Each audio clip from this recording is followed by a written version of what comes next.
Novak Djokovic reveals the truth nobody saw coming. In a moment that stunned the tennis world, the greatest player alive endorsed a name that changed everything. Eala, young, hungry, unstoppable, suddenly became the center of a prophecy that would spark debates, controversy, and questions nobody dared ask before. This isn't just about talent, it's about legacy, power, and what happens when the GOAT passes the torch.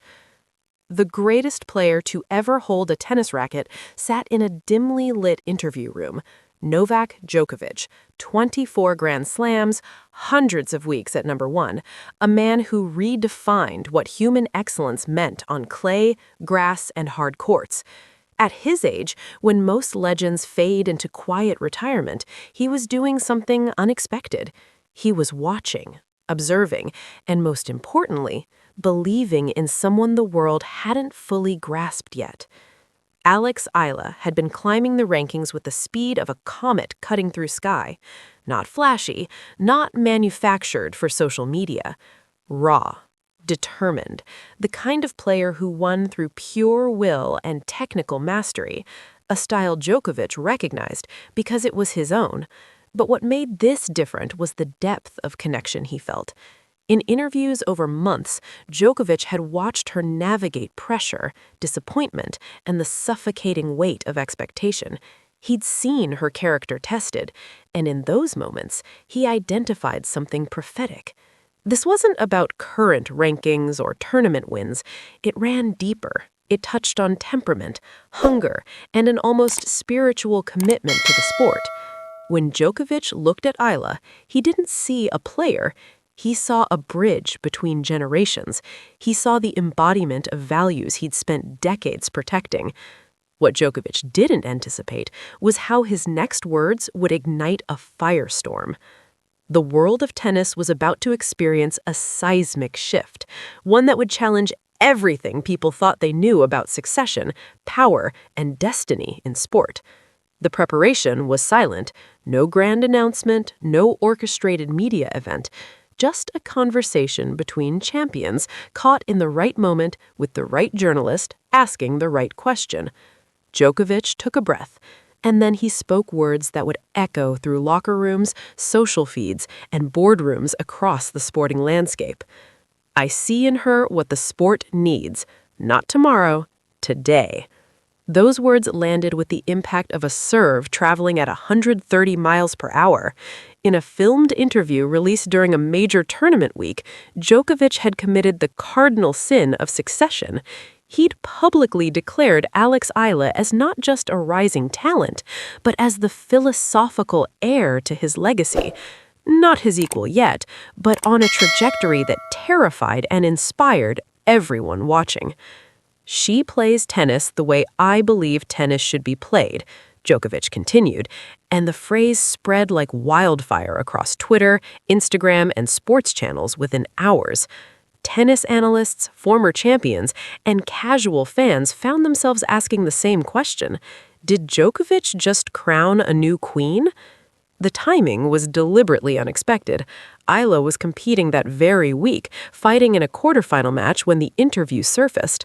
While she battled on court, her opponent's coach was shown the clip. Her agent fielded 20 calls. Her sponsor's social teams scrambled to craft responses. The pressure, invisible but crushing, descended on her shoulders.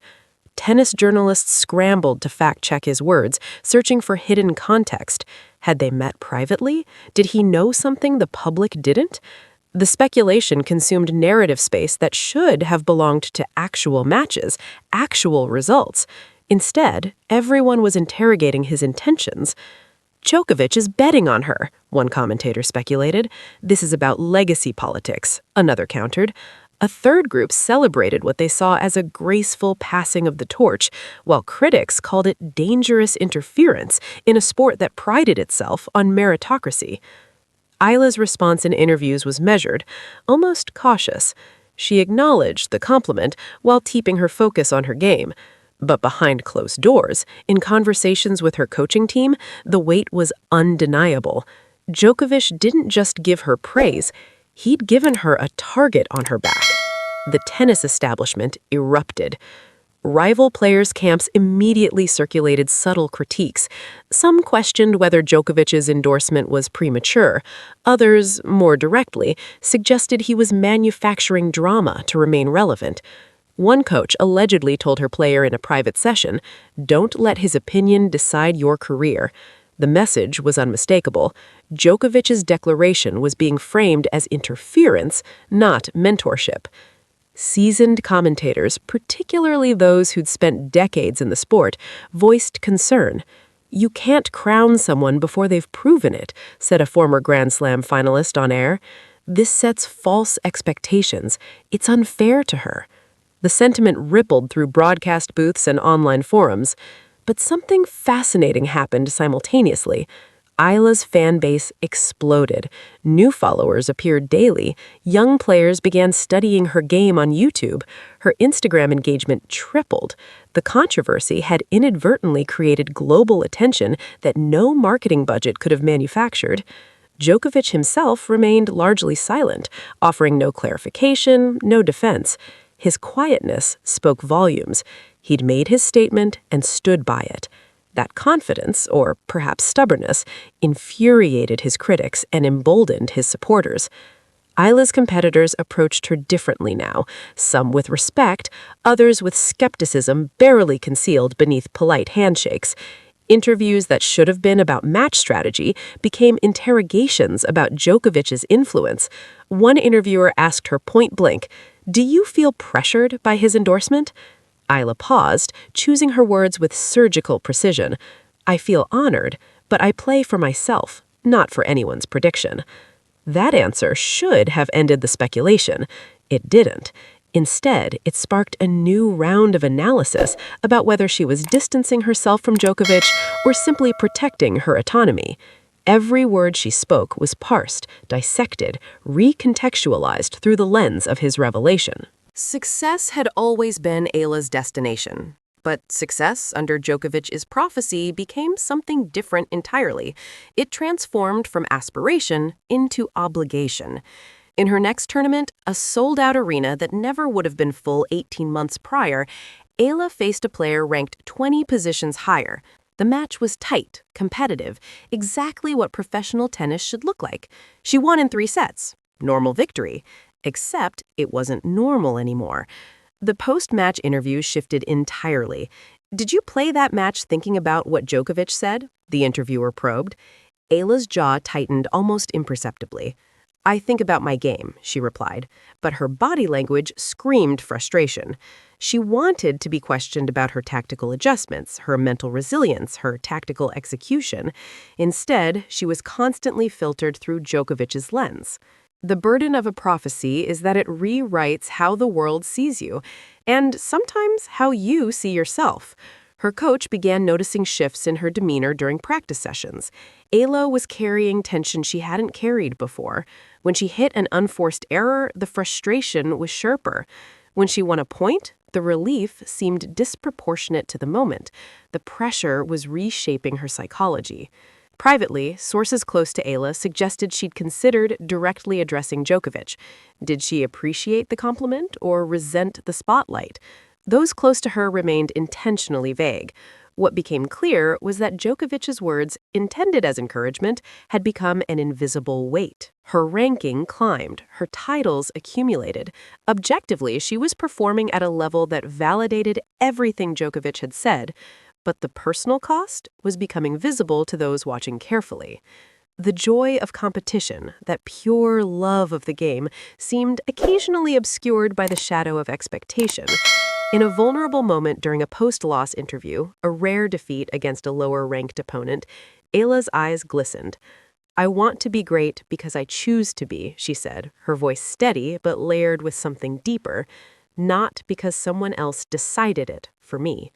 The comment wasn't directed at Djokovic specifically, but the implication was unmistakable. What Djokovic's revelation had actually exposed was something the tennis world had been avoiding for years, the question of generational succession in an era when player longevity had become unprecedented. In previous decades, transitions were cleaner. A champion retired, a new champion rose. The world moved forward. But modern medicine, scientific training, and psychological resilience had created an anomaly. Legends remained competitive into their late 30s and early 40s. Djokovic, Serena Williams, and others had fundamentally altered the timeline of succession. Djokovic wasn't just endorsing Eala, he was answering a question nobody had dared ask. Who gets to decide the future? The established order or the rising generation? Sports economists began analyzing the implications. If Eala became the dominant force Djokovic predicted, what happened to the current generation of players in their prime? Would investment dollars shift prematurely? Would sponsorship narratives reframe? Would the sports commercial ecosystem realign around a new central figure before the old guard had fully departed? Former players entered the discourse. Some supported Djokovic's vision, citing his unparalleled understanding of excellence. Others questioned whether any individual, regardless of accolades, should possess such influence over a sport's direction. A few suggested something darker, that this was elite gatekeeping disguised as mentorship. Ayla's cultural impact expanded beyond tennis.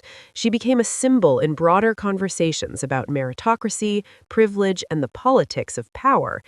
Peace pieces appeared in major publications. Academic discussions emerged about how prophecies in sports reshape reality. The most fascinating analysis came from a sports psychologist who published a study on how public endorsements from legends affect emerging athlete performance. The conclusion? They act as both catalyst and anchor. They accelerate development, but can also trap performers in narratives not entirely their own. Djokovic was asked about this in a later interview. His response was characteristically philosophical. You cannot control how the world receives the truth. You can only speak what you know. When pressed on whether he regretted the statement, he simply smiled. I said what I believed. I still believe it. This is the story of prophecy meeting ambition, a story about whether legacies are inherited or forged, a story that, no matter what happens next, has already changed tennis forever. What do you think? Was Djokovic's endorsement visionary or arrogant? Does Eala carry his belief like a torch, or does she burn her own path? Drop your thoughts in the comments below, and don't forget to subscribe for more untold tennis stories that the mainstream media refuses to cover.